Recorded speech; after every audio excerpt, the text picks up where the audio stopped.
This episode of The Candid Frame is sponsored by the Charcoal Book Club.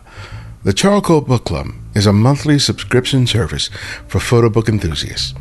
Working with the most respected names in contemporary photography, Charcoal selects and delivers essential photo books to a worldwide community of collectors. Each month, members receive a signed first edition monograph and an exclusive print to add to their collections. Join the club by visiting charcoalbookclub.com and use the promo code TheCandidFrame at checkout and receive a 10% discount on your first membership payment. We also have the support of LensRentals.com, the largest online camera rental house in the U.S.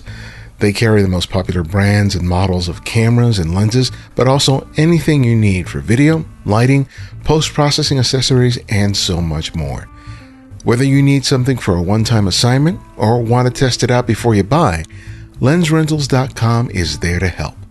Explore their extensive inventory and save 10% on your first order when you sign up for their newsletter at LensRentals.com/newsletter.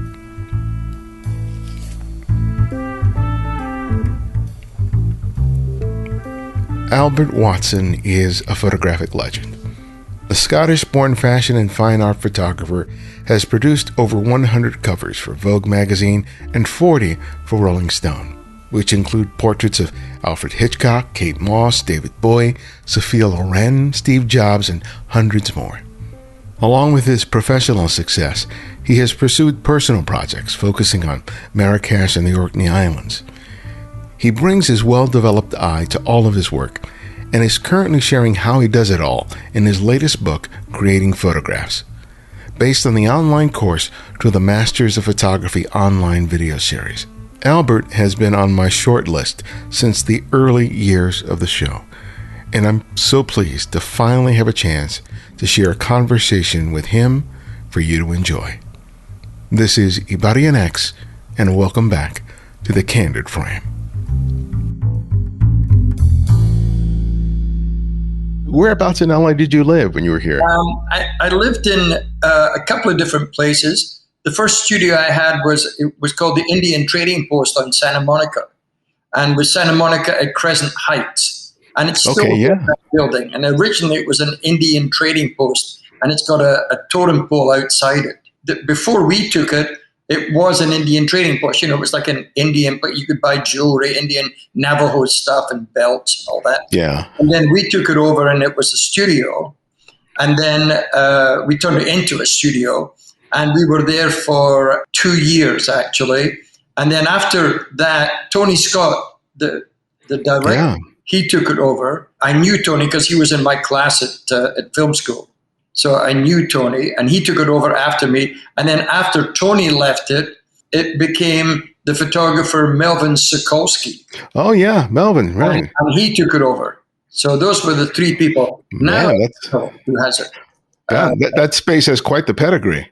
Yeah, it was a great space, a great studio, and then that would be 1973, the beginning of. We then bought a beautiful studio that was already a photo studio on Melrose Avenue. Okay. And Melrose at that time in 1973 was actually a beautiful street. It was kind of empty. There was a lot of people there that did signs, signs for buildings. Mm-hmm. And billboards and stuff, they manufactured things for sign making. We took over the studio, and it was a really beautifully designed studio, a little bit Japanese looking. And it was a photographer called Hal Adams that was kind of a car photographer guy. And anyway, we then took it over. We had that between 74 and then I sold, but 73 to 76 we had it. And then I sold it to another photographer in 76, and then in 76 we moved to New York. But when you first moved here, when your family, where were your family living? Were you living in Hollywood as well, or another part of LA? We were up when you drive up Highland, just before you hit the Hollywood freeway, there's on the right hand side there's Whitley Heights. I know exactly where you are. Yeah. And we had a beautiful kind of villa, you could call it, up there, and so therefore we had the studio down in on Melrose, and then we had a beautiful house there up in Whitley Heights. Nice. And of course, when I moved to New York, we sold both of those. Nice area, especially during that time. Oh, I know, it was fabulous. Yeah. Well, thank you for doing this. I've wanted to talk to you for a long time, so I'm glad that the stars were finally aligned to allow us to do that. I wanted to start asking you a question about your parents, because your dad was a professional fighter and your mom was a hairstylist. And those are really interesting jobs or positions to have, each of which of them have really sort of distinctive skill sets. And I'm wondering if you've ever thought about what things you think you learned from your parents respective to what they did for a living that applied to you as a photographer. I think the main thing was my father, who was in the 1930s, was a professional boxer. Then, of course, the war intervened and he went into the Navy. After the Navy, of course, by that time, he was older, certainly to be a fighter, and certainly to be lightweight. Heavyweight fighters go on much longer. But to be a lightweight, he went to teacher training college and he became a physical education teacher. And that's what he did for the rest of his life. He was a physical education teacher. And I think the skill sets, especially from my father, he was pretty old school. I think, there was myself and then my two sisters. But I think that at that time, fathers felt they should really be strongly disciplining the son, sort of thing. And therefore, I would say that I got benefited from a fairly disciplined upbringing. It was a different time now. When I see kids now, for example, missing even a generation with my kids, things were less disciplined now. Back then, food was put on the table and you ate it. There was no discussion about, well, I don't like Brussels sprouts. Whatever was on the plate, you basically ate what was on the plate. There was a lot of stuff going on like that. Like you didn't answer back to your parents. Now sometimes I see, like even with my grandkids, that if one of my sons with his children tells them to put out the trash, there can be a 5-minute discussion about putting out the trash. Like, is that really my job to put out the trash? I never had with my father those discussions. If he said, take out, which we call rubbish, trash, take out the rubbish, then I took it out because that was what my job was and I had to do that. So that was the downside. You didn't really argue that much about it. That was the downside. But the upside was that later in life, there was a certain amount of discipline. And for sure, one key element of being a photographer is discipline. I think it's hard to be a good photographer, or let's even go further, a very good photographer, or even go further, a great photographer, if you don't have discipline. And of course, sometimes the word discipline in your work is that it's a difficult word, discipline, because sometimes you're so obsessed by photography and passionate about photography that you love it so much that maybe discipline really doesn't come into it because you're so passionate and love it and it's what you do in life, and therefore discipline doesn't come into it because you're obsessed by it. But anyway, I appreciate the discipline I did get because I think it came in handy. In your mother's role as a hairdresser, that involves a certain degree of social skills in terms of being able to engage your clients. Do you think that that's something you picked up from your mom, or do you think it was just something that sort of came naturally to you? I think, she ran a little business, hairdressing business. She had clients who came to her to have their hair done. The one thing I think I got more from my mother than my father was my mother had a very solid, high energy. She was a high energy person, and my father was a low energy person. So, but I definitely got a fairly frantic energy level from my mother in general. That was, I would say, I got discipline from my father, and I would have said I got energy from my mother, who was always kind of high energy. You could call my mother in the middle of the night when she was in her 80s, and she was sharp as a tack. She would respond immediately and say, "Oh, how are you doing? Where are you?" I would say that the thing I got from my father, discipline, and the thing I got from my mother was probably energy. Yeah, I could probably say the same thing as well. When I think about what my dad did, he was a pressman. So he ran a 4-color press. All So right. printing out posters and all these things. And I remember him being in the midst of this machine because he would go up and, climb into this machine and he would lay out the inks on the rollers. And then he'd go out to where they were spitting out the paper. And I remember that rhythm of the paper hitting the gate as it comes out. Sure. And he would pull out a sheet and then he'd put it on, like it's kind of like a drafting table in which there was a light. And then he would analyze the color just by eye. There was no colorimeter. There was nothing like that. And then based on what he was seeing with his eye, he would adjust, the combination of all the different inks. And, I always was always very curious about it. And then years later, I kind of realized that sort of exacting eye that my father had is something that I use as a photographer myself in terms of there's a visual discipline there. Yeah. And I had so much more of an appreciation when I kind of made that connection between the two of us. In the Masters of Photography course, there are 2 images that you made early on with a Brownie camera of your sister. Yes. And I was really struck. How old were you when you made those 2 pictures? I would have been 15. 15? 15. What immediately struck me, because this was before you had gone to college and started learning graphic design and studying photography, was the compositional sense in those 2 photographs. There's one where she's positioned on the right-hand side alongside some columns, and then you see a town in the distance. And there's a second shot where she's at the center of a place that looks like it's an altar or something. Yeah, it was a botanical garden. Botanical garden. And I was just like, wait, how old was he when he made this shot? Because there was such an awareness of the entire frame in those 2 images. And it really struck me that even before you really started getting a formal education, that somehow you had a sense of what a good photograph looks like. Yes. Tell me about that. Why do you think it was that you had that sensibility at that moment? I think it's a great question because I'll give you kind of a viewpoint that I sometimes have about actors, because I've photographed so many actors over the years. And of course, like everybody, I've seen a lot of movies, tens of thousands of movies.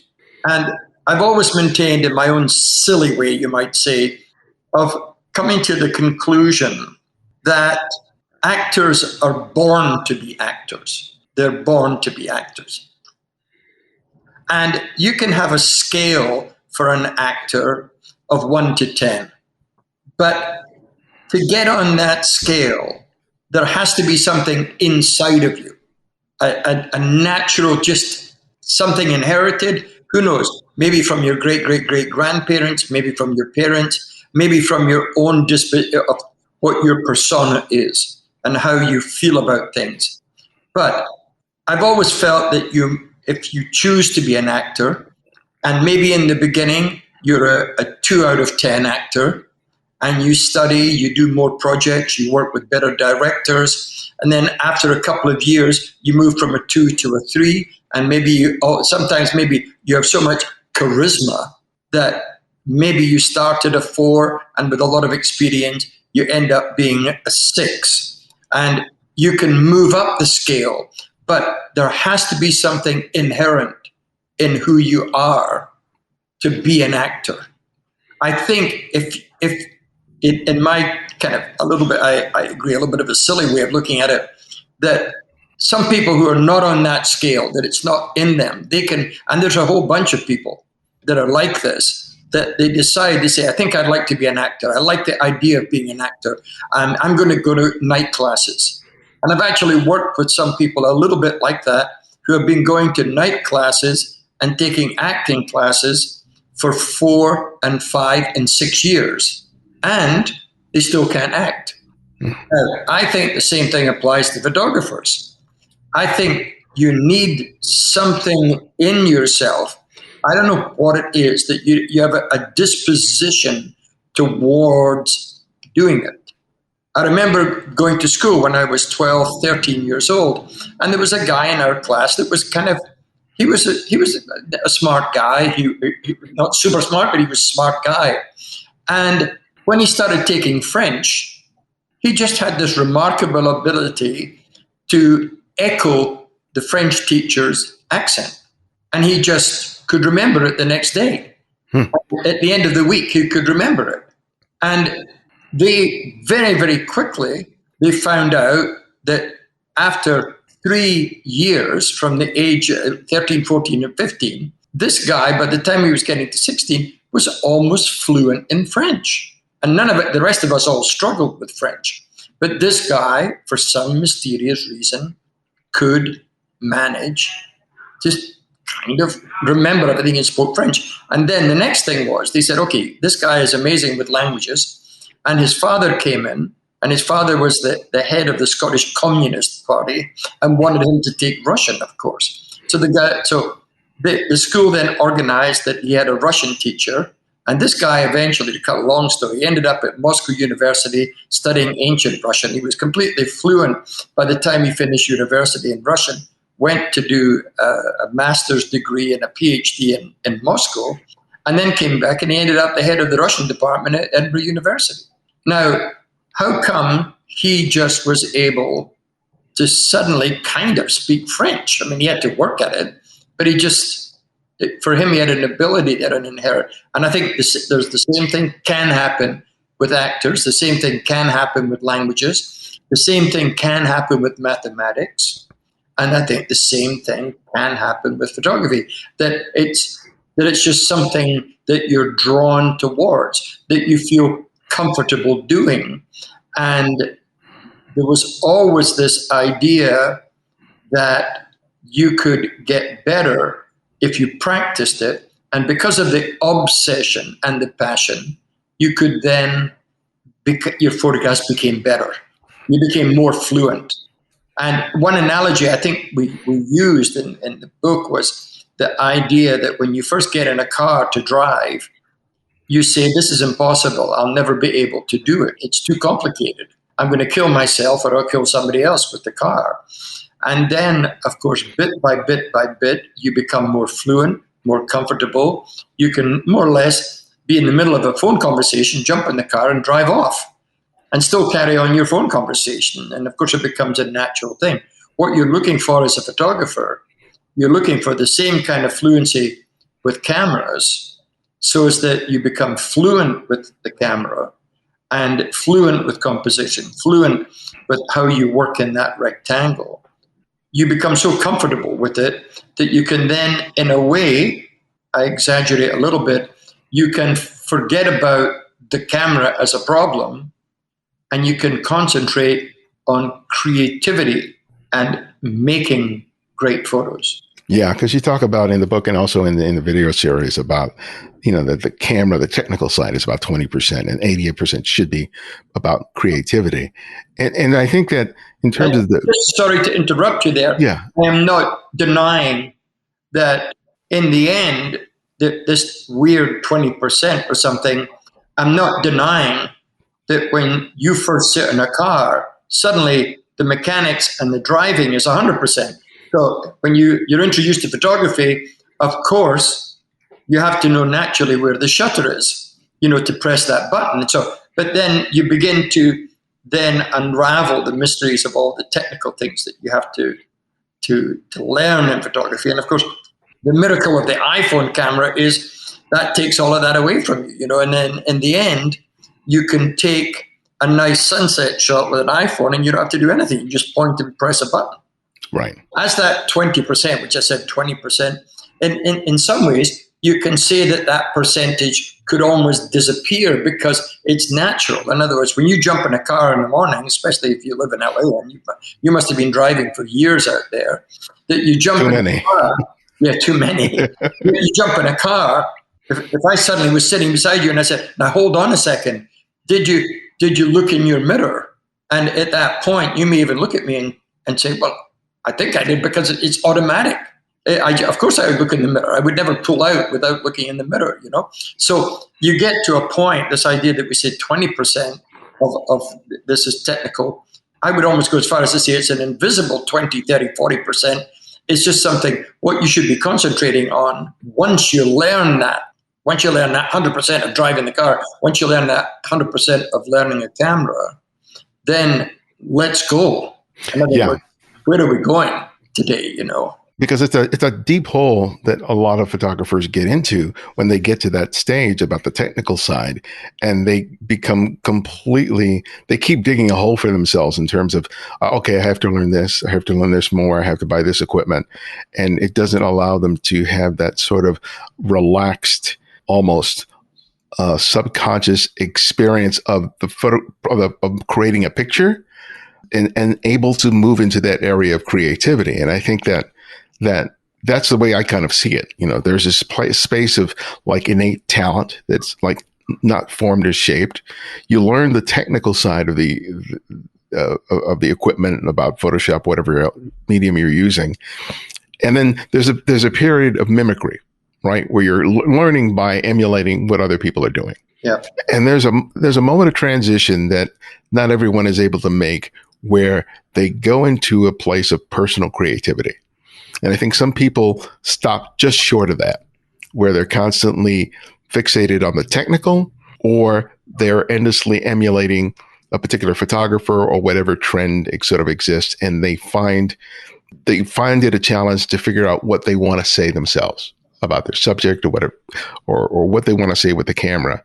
And I'm wondering, for you, did you have a moment or a series of moments like that where you kind of had gone through the phase of learning the competency of the camera, learning as a result of emulating, and then having a moment where you realized that you were saying something that was uniquely you?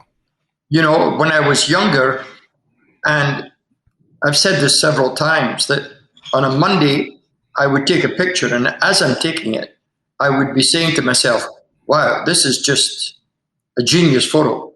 This is as good as the Sistine Chapel. This is something amazing, this photo. And then next day, the contact sheets would come in from the lab because we're shooting film. And you look at it and you go, oh, it's not quite as good as I remember it yesterday.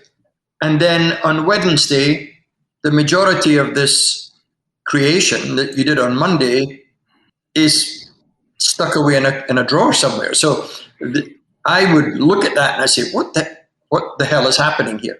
Why did I think this was so fabulous? And at that time, a lot of the problem was that there was a slight disconnect there. It was like one of my cables wasn't plugged into the brain. And what was happening was, it was very often I was lacking in certain technical areas. So therefore, that is really the trick, that if you see something and you can lay that down on a piece of film or into a digital file, and it works, and you know that it works at that time that you take it, that is one of the things that you have to, as you journey down the road of life, that's one of the things that you have to get on top of. And as I've said many, many times, I'm not really a technical person. So then when I had to learn the technical side of photography, it was a pain in the neck. I didn't enjoy it. Now, I have other people that I know. For example, I had, of course, hundreds of assistants over the years. And it was interesting to me to see how comfortable some assistants were with technical things, that they just loved it, read up about it, they absorbed it, they enjoyed it, and they actually just loved the handling of the mechanics of all things connected with photography. Every single little aspect of every lens and what every lens gave them in the digital world, what program they loved and how they downloaded things and so on. They just loved all of that. But there was kind of a sad thing. And I had some really wonderful assistants that were really superb and who really helped me with things. I always kept an eye on the image because I had a steadfast thing that if that image wasn't right as I was shooting it, I had a blockage there. And I just said, we got to redo this and reframe it, reconceive it, something, So I was never carried along too far by assistants and technical things. However, after 3 years, these assistants left me and they would say to me, I'm going to work on my portfolio for 6 months. I'm going to come back. Can I show you my portfolio so you could have a look at it? And I said, absolutely. And I would put aside the time. I'd put aside a couple of hours for them. So when they came back in with their portfolio, I would look at their portfolio to see. And of course, a lot of times, I was shocked at basically the lack of creativity in the portfolios, the lack of adventure, the lack of passion, drive, and love for photography.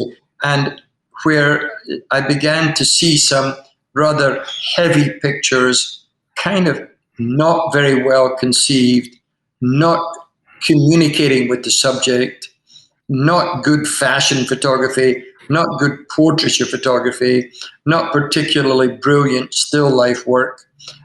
Even when they photographed a car, it wasn't particularly interesting. And it was always very difficult because I would remain positive with them, but they just didn't have it. And I wanted them to succeed. I would want them to do well. I'd want them to go out there. And it was remarkable how disappointing their work was and how stellar their assisting was to me. I mean, how knowledgeable, how helpful, how they would monitor things just to make sure everything was going well. If a strobe didn't work, they could fix it. There was so many technical things that they were fluent in. I was astonished how weak they were when they came to actually making pictures. Because the bottom line is, if you're a photographer, guess what? The bottom line is not whether you can explain the interior workings of a digital camera, but let me see the pictures. I mean, show me the meat, show me the potatoes, and let me see what it is. Let me see the plate. Not how you make it or anything like that. But in the end, here's your portfolio. This is what you do. This is who you are. So in a weird way, they enjoyed photography, and men were more guilty of it than women. There's a lot of men pulled into photography, and there's a lot of women who are pulled into photography for creative reasons. And in some ways, they have a head start but of course, then I would look at the work that the women photographers did and thought that it was very often extremely promising. But then, of course, sometimes I found some of the women photographers that were assistants, I found them a little bit lazy technically, which is, and it's this tightrope walking between technical things on one side, but the creativity is there. It's almost on the technical side, if you fall, you're going to fall 5 feet. But if you fail on the other side, you go off a cliff. So the creative is super important. So better to succeed in the creative and be a little bit weak technically. But of course, the perfect photographer is this balance between the two things. And I just felt it was my responsibility to at least be pretty technically aware of lighting. I mean, I think that was the dominant thing. I mean, to become so comfortable with it that you could almost handle any situation, whether it's candlelight or, as I speak about in the book, a $10 bulb, a $5 bulb that I spoke about. And I said, okay, now, here I'm using a pro photo system that the total system is about $60,000, $70,000, but now I'm going to do a portrait with a $5 bulb. So why not? And that was a great example. And in reading the book and then looking at the video, which you demonstrated was not just about, okay, what is the light source? What is the distance between the light source and the subject? What's the modifier? All the things that we typically hear in a lot of photo education. And the emphasis was, okay, what is the light doing on the subject? What happens if I move it here and shift it over here? What if the subject turns? And it was attention to, it was a focus that wasn't on the technical for technical sake. It was like, what is this doing to the scene that I'm trying to create? And open to the surprises. Because I loved when you move the bulb and all of a sudden the model is completely transformed as that light moves across their face. And it's like there were just so many different variabilities rather than just simply being locked in. And I think that part of creativity is, yes, it's vision, but it's also being open to chance. And some people aren't really comfortable with that. And I, which I've said so many times, like, and I've mentioned and said in real estate, it's location, location, location. In photography, a major aspect of this is preparation, preparation, preparation, which I've said several times. The preparations, yes, I've got my camera and the tripod and the batteries, and so, okay, that's fine. But don't, almost, let's not discuss that, because it should be a given that that's together. So the preparation is, yes, it's essential that your camera works, because if you turn up and you don't have the batteries charged or something like that, and the camera doesn't work, then you're not getting any pictures. So in a weird way, it's very important, but it's a given. But how much homework have you done here? And sometimes I've spoken to young photographers and they say, I like to be spontaneous.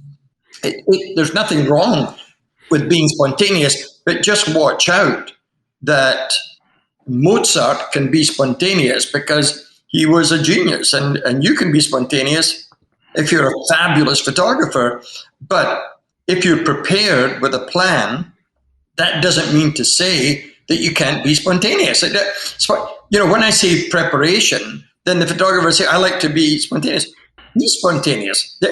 I'm not, in the scale of things, I'm not saying that because you're preparing and you have a plan and you have a sketchbook with ideas and there's a philosophy towards a shooting, and maybe you're going to shoot it all wide angle or something like that. And then maybe when you get there, your plan A is the wide angle doesn't work on what you're doing. But try it and you work at it. You don't want to be working on it for an hour and a half when somebody's sitting there. So yes, you might have to go to a plan B and a plan C and a plan D, but have some kind of plan when you turn up. Have some kind of preparation, not just here I am. I happen to be the Mozart of photographers, and therefore I can just create something brilliant out of my head with just a moment. Of course, you should be looking for things. Sometimes you may be setting up quite a complicated lighting setup that you planned, that was plan A, but just when the subject is sitting next to a window, possibly having a bit of powder on, but suddenly the beautiful window light suddenly is magic. So, of course, you shoot that as well. Of course. You said, well, I hadn't planned to do, but at the moment, I checked the studio. The day I checked the studio, it wasn't sunny. Now it's sunny. And the sun casts the line shadows of the blinds above the subject, and therefore that wasn't part of plan A. Then you jump to plan B, which is, you could say, spontaneity. But you should be switched on the whole time. There should be truly 5,000 volts going through your system of adrenaline when you're working. You should really switched on. You shouldn't be over there chatting to a hairdresser or a makeup artist or an art director too much. You should be thinking about what you're going to do. How you're going to communicate. What homework have you done? How much? If you're photographing Jack Nicholson, how much do you know about Jack Nicholson? So that when you speak to him on a level of what movie he just finished or what his next project is, and so on. How do you communicate with other human beings to make them feel good, better, whatever? Even a model who speaks just a little bit of English, how do you communicate with them? She just arrived from Ukraine. How are you going to speak to her? How can you how do you handle her to make her feel comfortable? Most people feel a little bit nervous when they come into a studio to be photographed because they may not know the photographer.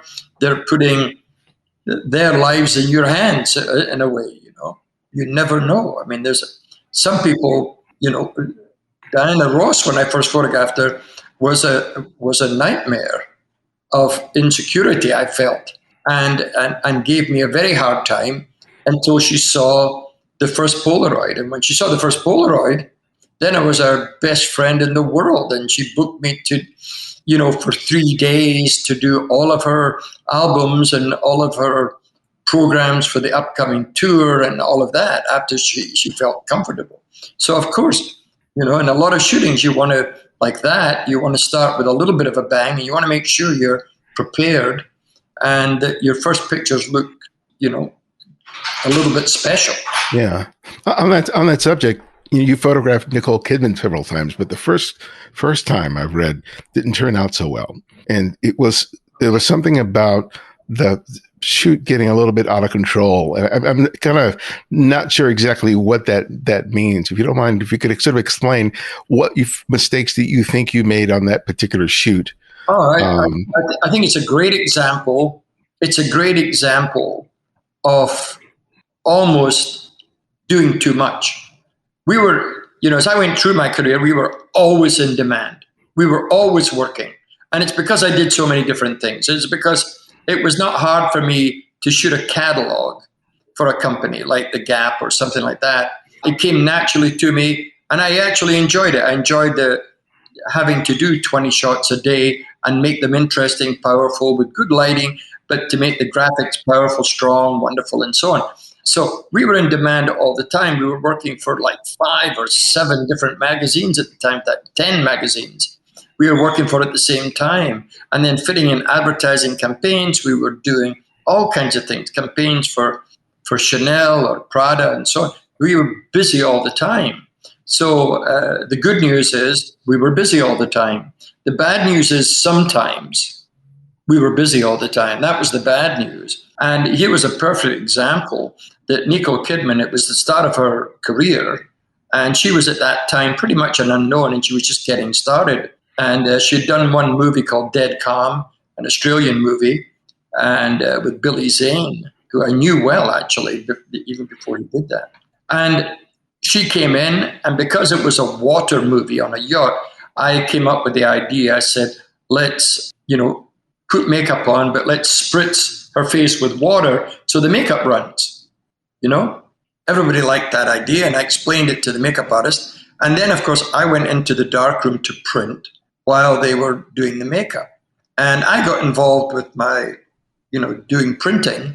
And this is where, here, I made a mistake that never happened again. It never happened again. But I suddenly was down there and printing and working, enjoying it, and so on. And I suddenly noticed that it was at an hour and 15 minutes had gone by since she arrived.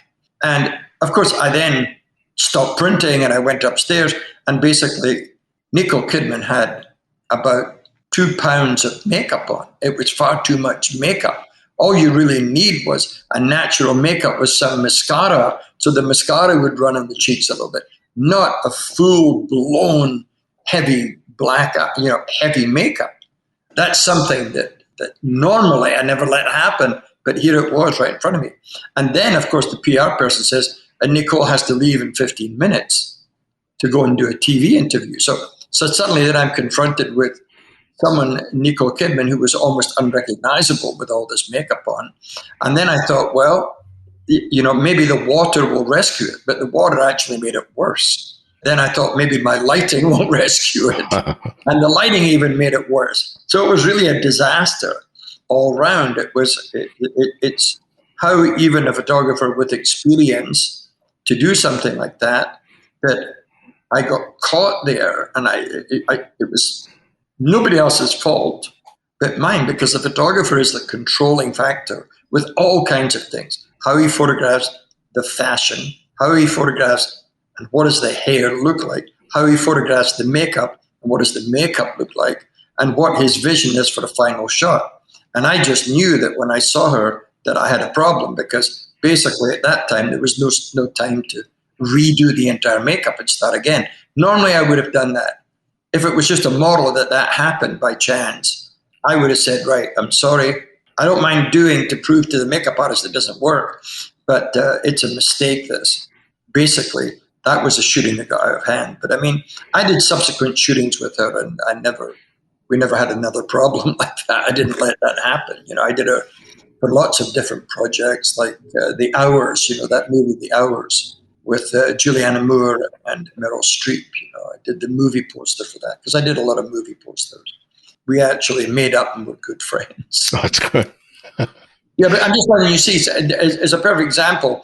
And I have to say that had never happened before or happened since. But it can happen. It happened. The bottom line was, did it happen? Yes, it did. But you learned from it.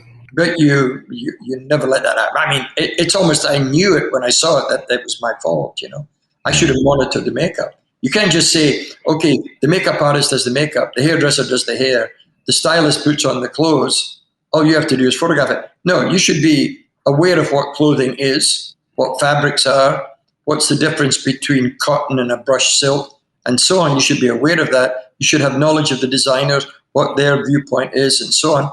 Then you should have knowledge about hair. A lot of photographers, they don't care about that. They just want to photograph a pretty girl. Yeah. And they should have knowledge of hair and what the hair should look like in any kind of shot. And I worked with, certainly during the late the 70s, the 80s, and the 90s, and the early 2000s, I worked with the best hairdressers in the world. And they were, of course, they were brilliant, and you could work with them, and they would create things for you. But you had to be involved. You don't just sit there and say nothing. Mm-hmm. And you say, it's not I'm not a hairdresser, I'm a photographer, so do your thing. No, you should be involved in it. You should be monitoring what they're doing. Yeah. Anyway, that's the Nicole Kidman story, and things like that. If you do make a mistake like that, you better be a fast learner and make sure that never happens again.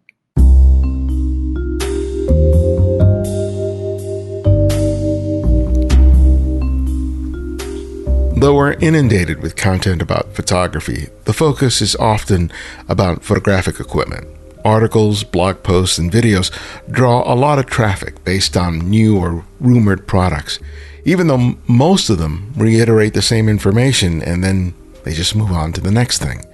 And while I consume that content myself, I prefer to focus on the things that have really helped me become a better photographer. When I talk about photo books, including those offered by the Charcoal Book Club, I'm talking about a resource, an inspiration that has served me over the many years that I've used at least half a dozen different camera models or more. But regardless of the technology I've used, the things that I've gleaned and learned from these books have really developed the way that I see and the way I appreciate photography. It's also provided me another way to really enjoy photography. Turning the pages of a great book with exceptional work is a real pleasure. It provides me an appreciation for the imagination and the commitment of the photographers, past and present, many of whom I've had the luck of having on the show. I really want you to experience that for yourself by becoming a member of the Charcoal Book Club. Their first edition books showcase contemporary photographers of all genres, ensuring that you receive something that you'll love. But if you don't like that month's release, you can choose another of their titles of similar value. That's not a problem. They offer free shipping to the US, Canada, and the UK, and it's subsidized elsewhere.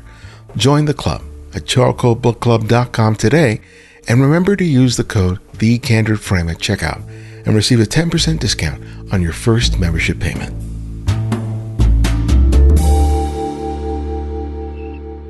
As we've talked about already, you got a degree in graphic design, and your images, one of their strengths is their graphicness.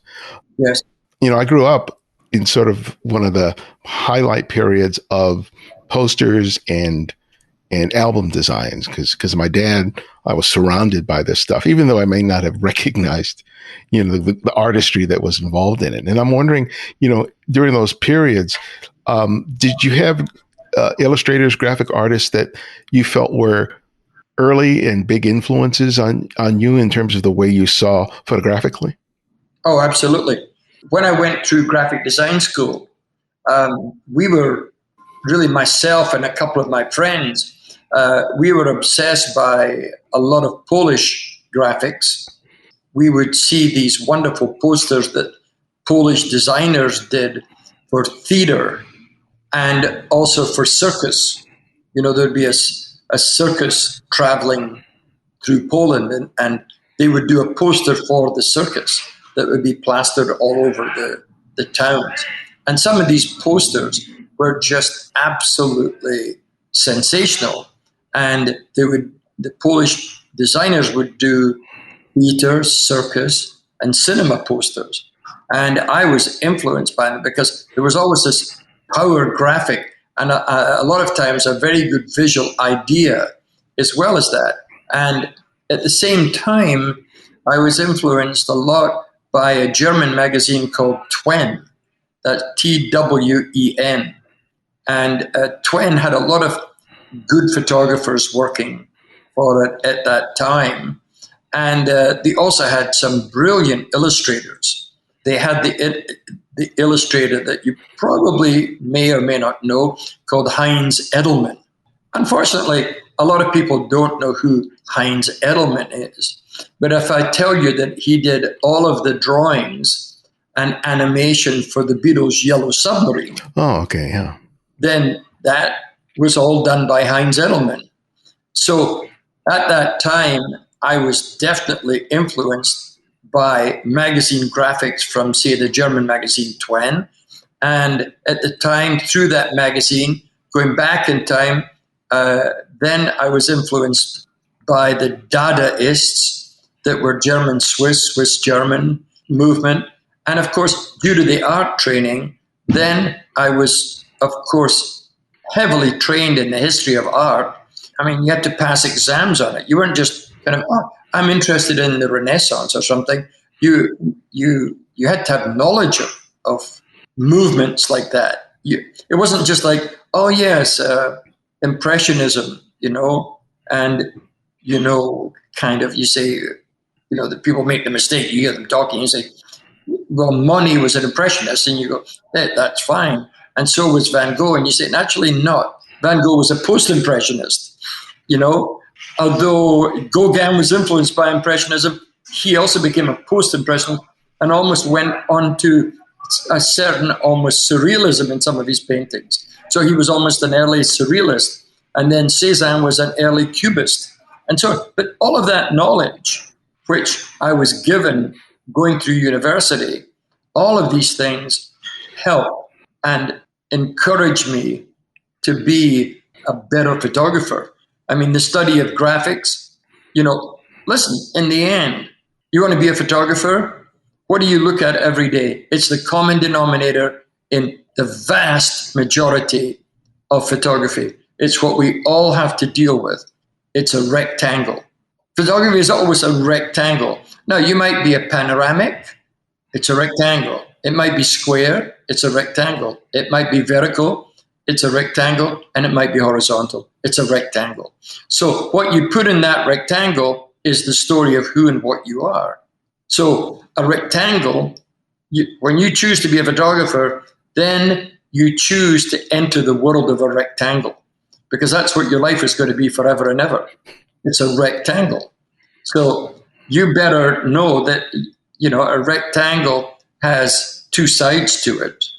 And you may well be putting in a three-dimensional object, but essentially, even though your photo looks three-dimensional, which it gives the appearance of that, in the end, it's of course two-dimensional. But it's what you put in that rectangle that is everything. So therefore, that goes right back to graphics. So therefore, if I was teaching photography, I would insist on pretty heavy graphics at the beginning of that course, where when we were being taught graphic design, I remember that we had 2 hours, 1 day a week, just 2 hours per week, where you were given a piece of black paper, 8 inches by 10 inches, and they had punched out from a punch little white dots in paper. And you were given some cow gum, some glue, and you would then make patterns on this 8-inch by 10-inch piece of black paper with white dots. And you made patterns. You stuck the dots down, almost like a child's program. But I remember nobody liked doing this. You say, oh my God, these dots. But of course, once you're forced to 2 hours with a piece of black paper with white dots, And then it's 2 hours the next week, 2 hours the next week, 2 hours the next week, 2 hours the next week. And then you go into your second year and you still got these damn dots. At some time, you begin to then force yourself to be creative. I mean, in the beginning, you just stick them all down and it looks like nothing. And then, of course, as time went on, your actual things became more sophisticated. So at the end of the year, when you had to put up your show to see if you had what talent you had, and you had to put up your best 5 pieces of black paper with white dots on them, then you began to get interested in white dots. Then you began to say, if I have to start putting this up on my wall as a piece of my art, then I better I'm going to begin to do some work on this. Yeah. I'll begin to do something interesting here. Begin to try and make this almost like it could be a painting, or something, But of course, that painful period was all part of the learning of graphics because, of course, it was an 8-inch by 10-inch piece of paper. And you had to then, your white dots were created in a rectangle. Yeah, because I see that in all the different work you do, whether it's the still lifes, the nudes, the landscape, that graphic sensibility is there. But what you just bring up leads me to want to ask you this. Do you think that the challenge that those dots presented to you, that the desire to find a solution to that creative challenge is one of the reasons why you like practicing all these different genres of photography, that somehow each one poses a different challenge to you in terms of how you see, especially graphically? I think sometimes, and when you speak about graphic and you think about graphic design, there was one thing that the graphic design school also taught me, was not just what patterns you make within a rectangle, but do you have a concept behind what you're doing?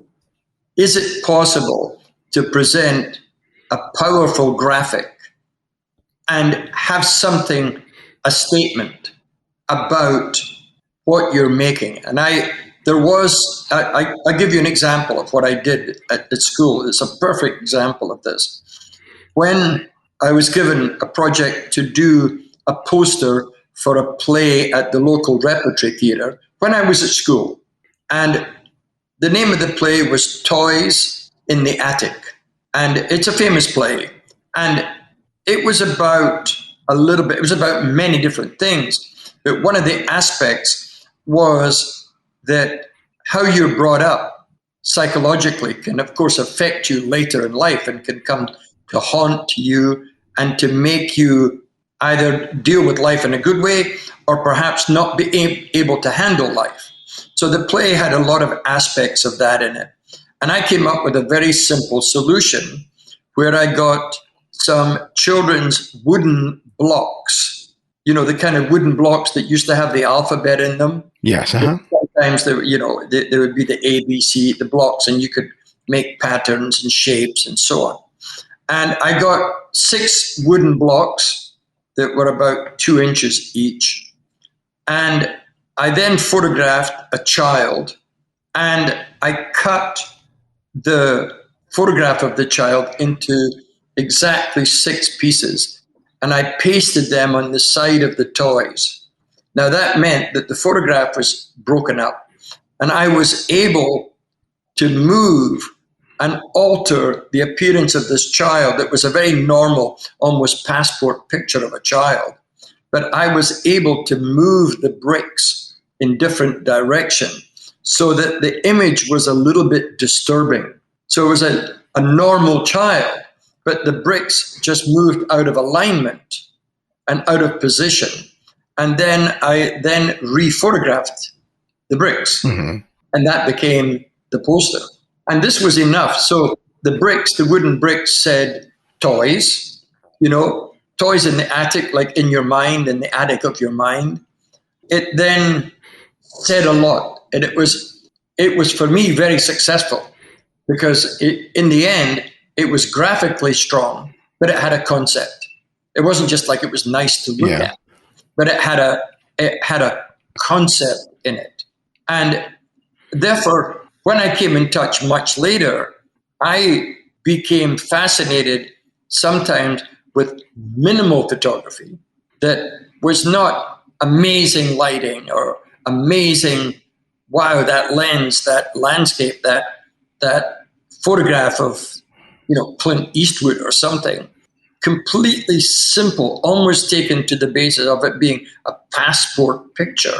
And I then became interested in objects that had an aura about them, like Tutankhamun's glove.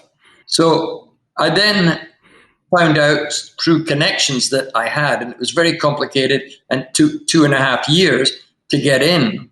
I eventually got permission to photograph the personal items of clothing of Tutankhamun.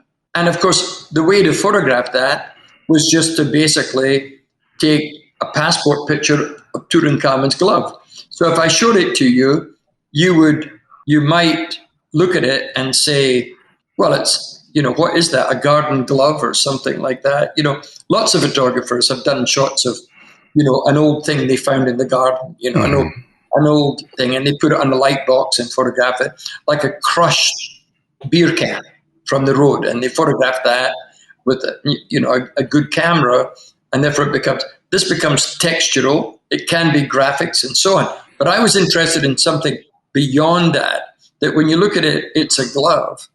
But then through the storytelling, it was the oldest glove in the world. So now that suddenly it's the oldest glove in the world, because it's the only glove, a linen glove, that survived from 3,500 years ago. There isn't an older glove that I could find anywhere than the glove of Tutankhamun, because all gloves had disintegrated, fallen apart, they were thrown out or whatever, they were never saved. And also, because Tutankhamun was, of course, a celebrity, then I was able to move from that on to, when I went down to Graceland and I got permission from the people there, I was up in Elvis's bedroom that hadn't been changed since he died. And then I opened the bedside table, and there was a comb in Elvis's bedside table that was a comb that he used, and it had an E on it for Elvis, So all you saw was a black and... So I took a simple picture of that. The picture was nothing. But the concept was, it was Elvis's comb, not anybody's comb. It was Tutankhamun's glove and Tutankhamun's socks. But it was Elvis's, comb. And then I did Elvis's gold lame suit that he had made for his gold record album cover, by Nude out in California there. And therefore, this became a miniature body of work of just objects that had a concept of whose they belonged to. But you also have pictures in your portfolio that are pieces of fruit in which you talk about aura of your subject. And I think that the idea of aura and is concept, I think, comes easy to people when they think about photographing a person, be it a celebrity in your case. But talk to me about recognizing the unique character of something inanimate and being able to create an image that is as expressive and as interpretive as creating a photograph of a person. I think, that in photographing, say, a still life and going to something that is very well visited, like a bowl of fruit, of course, the challenge is a bowl of fruit has been done by every painter going all the way back, I'm sure, past the 14th century. And therefore, you have painters like Cézanne that might have done, 80 paintings of apples and oranges or something. So the question is that you say, well, I'm going to do a bowl of fruit. Well, the challenge is, how do you try and do it a little bit differently? Can you put some of your sensitivity towards that and make it something that's interesting? Is there, photographing a kiwi, a piece of fruit like a kiwi. And once I was in a market in New York, and they were washing fruit. And I took just a couple of quick iPhone pictures of when they were just washing the fruit. And I knew that this could be interesting in a studio setup with a powerful lighting setup and with water just running over the fruit, because there it was in front of me. So, and I'm not saying to people listening to this, oh my God, that is a mind-shattering idea of, water running over fruit. But it was a start to just try and how do we make it a little bit more special? How do we raise it to make it a little bit unusual? Because when I was in that market and they were washing different kinds of fruit with just so that the fruit, when they put in the chilled area, the water droplets stayed on the fruit and they became more enticing to look at, and they seemed fresher because they had water droplets on them and so on. It was all part of that selling of something. Therefore, you have to, once again, do your homework. You say, what are you doing tomorrow? Well, I'm going to do a bowl of fruit. Well, okay, that's fine. Here's a bowl of fruit. What are you going to do to make this better than just a bowl of fruit? Because basically you can put a bowl of fruit there, take an iPhone and take a picture of it, and the whole exercise can be 5 minutes or less even. So how do you begin to put weight into this? How do you begin to put, which is the secret word that all photographers should be looking for, is memorability. How do you put memorability into this image? Of course, that's something that you're looking for, not just to put into a bowl of fruit, but you're looking for to put into a lot of things, like the Jack Nicholson shot with the 12 mirrors, that I set up in the studio. So I set up 12 mirrors. And of course, when he walked in and he stood on the spot, there he was in front of me in 12 mirrors. So I had Jack Nicholson repeated 12 times. And I was lucky enough that when he arrived, he had a cigar. And he said to me, I can blow a smoke ring. And I said, great, let's try that. So he then takes a puff of the cigar, blows a smoke ring, and then in front of me there are 12 Jack Nicholsons. But of course, you need to set up the 12 mirrors before he arrives. You need to have the content. Be prepared. What's the preparation for Jack Nicholson? The preparation was mirrors. So it's a simple idea that I used several times. Yeah. I used multiple mirrors, dozens and dozens of mirrors when I photographed Michael Jackson. And so I just extended the idea and used it several times, maybe 4 or 5 times.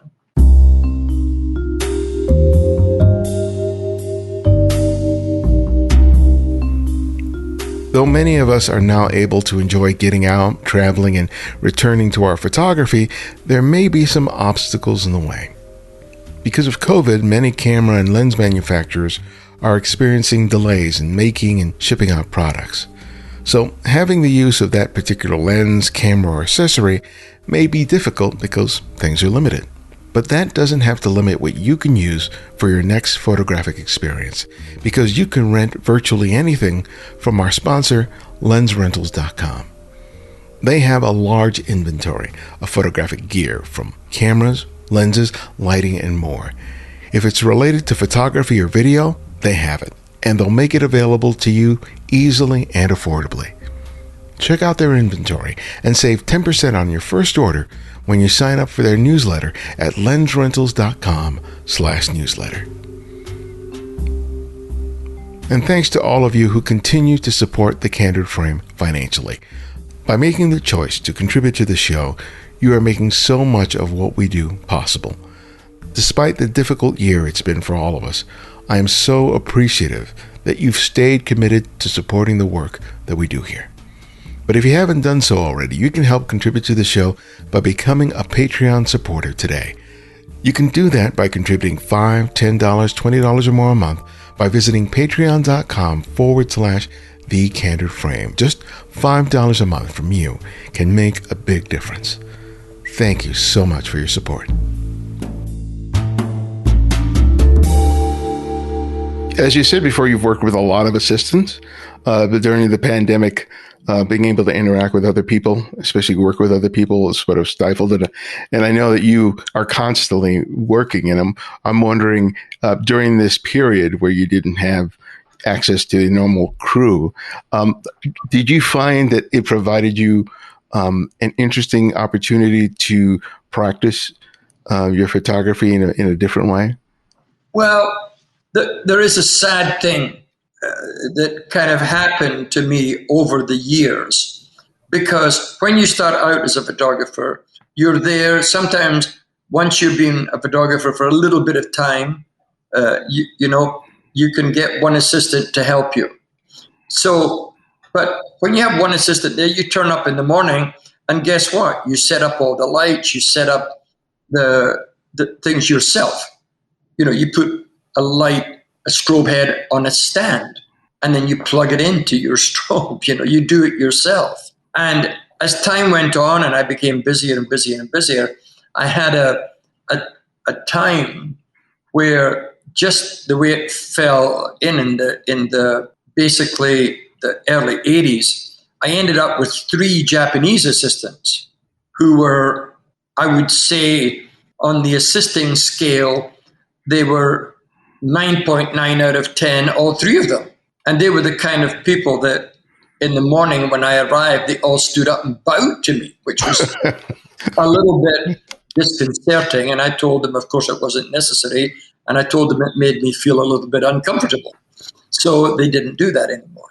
But they were determined to do every single thing for me, that I'm controlling it, of course. I'm controlling the lighting and making the final adjustments.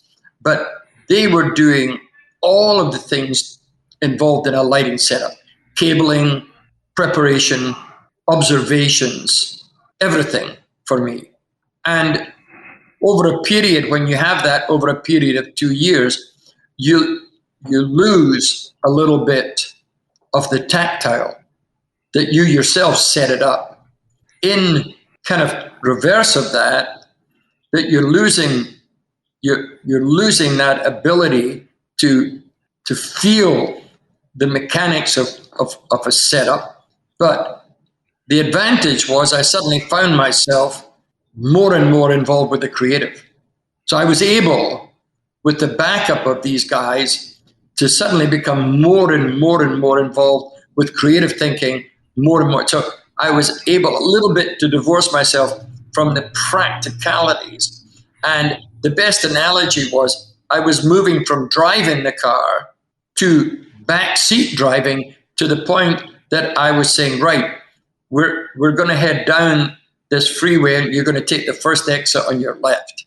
And then after that, you take a mountain road, and then we're going to go on a dirt road to a reservoir, and I'm going to photograph the water there. But I mean, I'm basically controlling it, but I'm no longer in that way driving it. That doesn't mean to say, I'm now not saying to them, okay, you set up the lights, because I was always obsessed by lighting.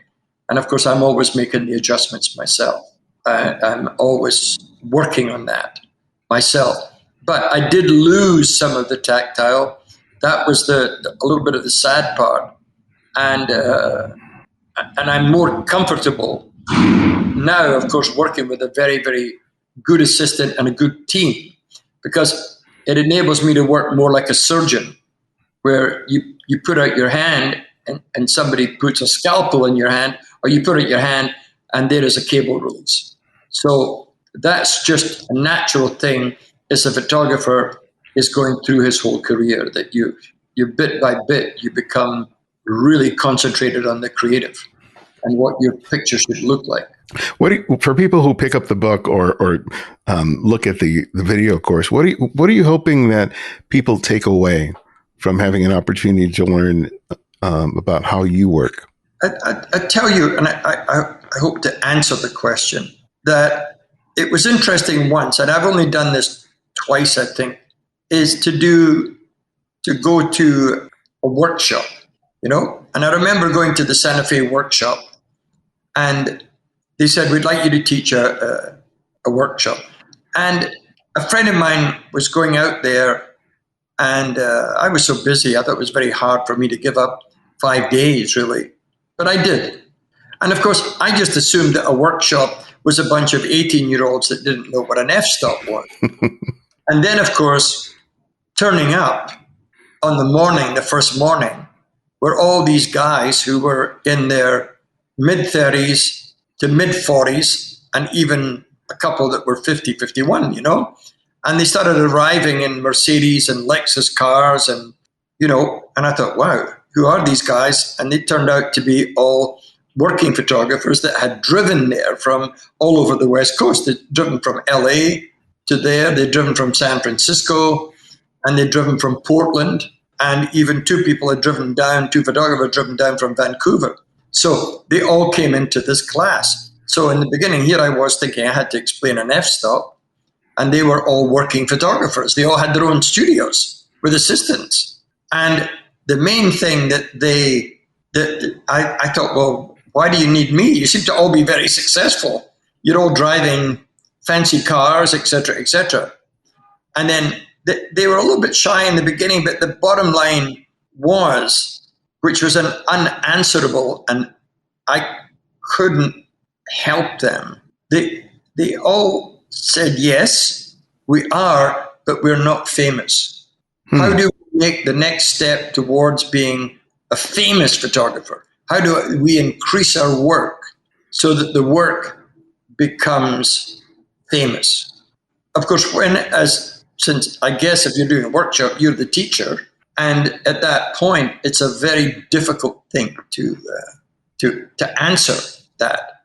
Now, to go back to your question regarding what the book was to be about, the book and the video is how I did it. So I'm not saying this is what you should do. I'm just saying this is how I achieved what I set out to do.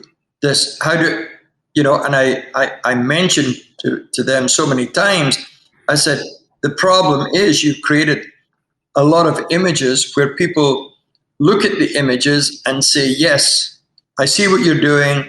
You can shoot a fashion catalog for me, or you can shoot a jewelry catalog for me, or you can do, a detail of a Ford truck for me, and things like that. I said, but are any of the images that you're creating,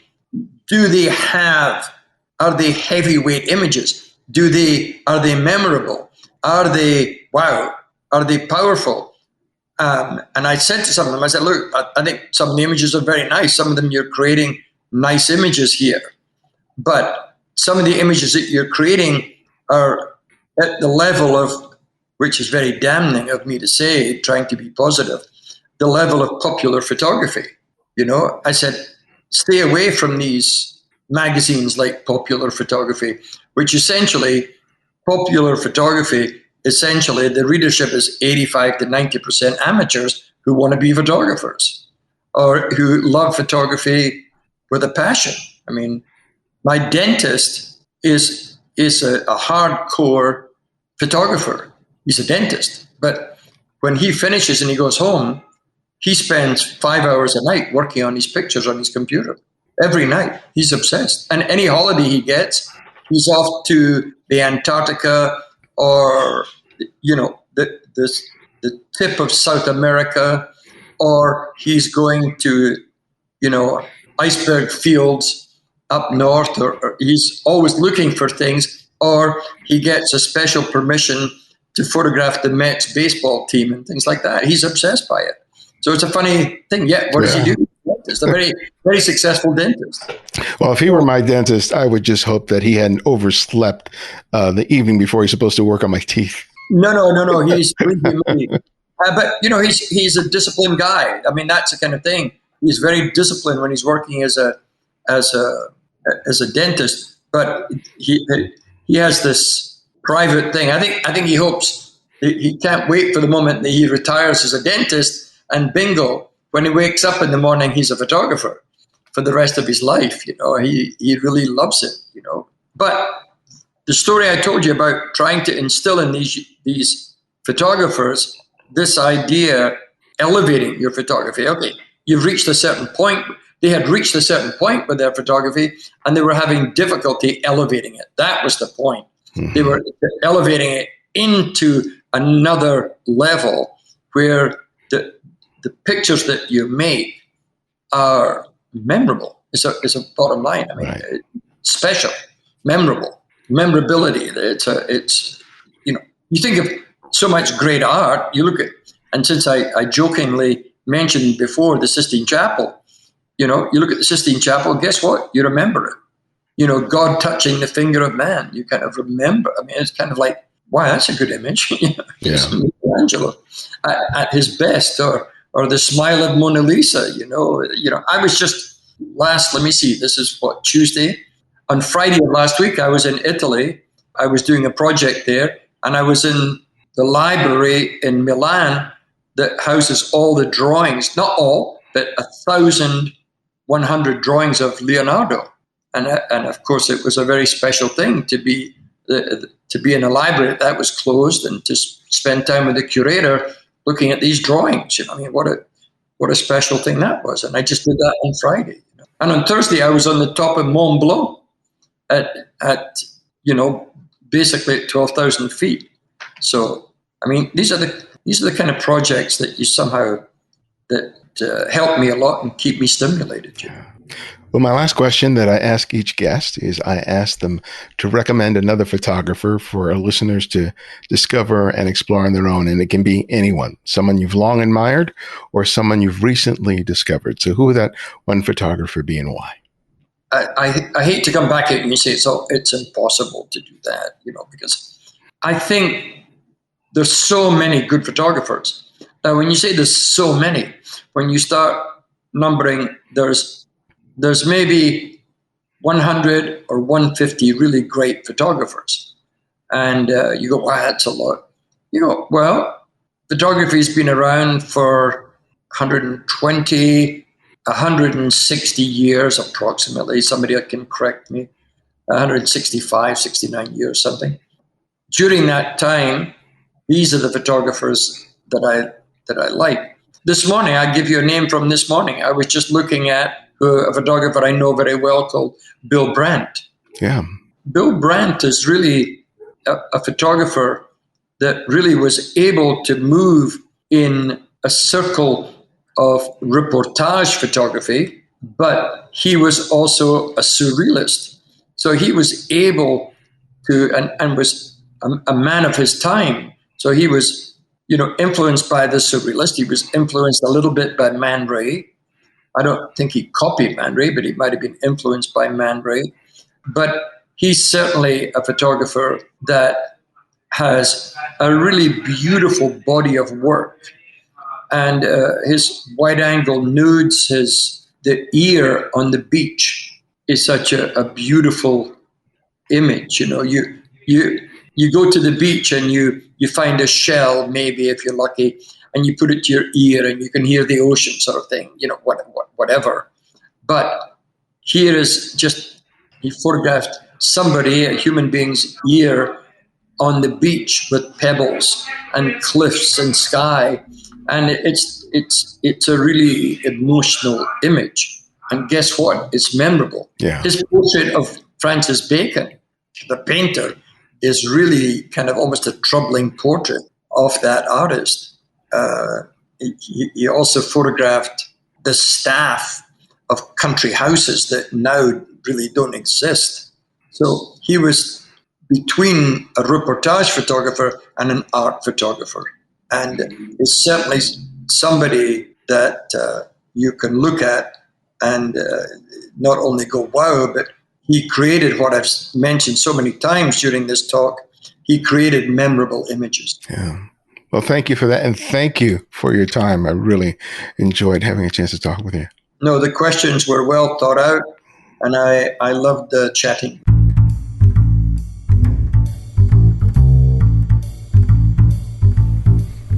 Thanks to Albert for joining us. Find out more about him and his work by visiting albertwatson.net.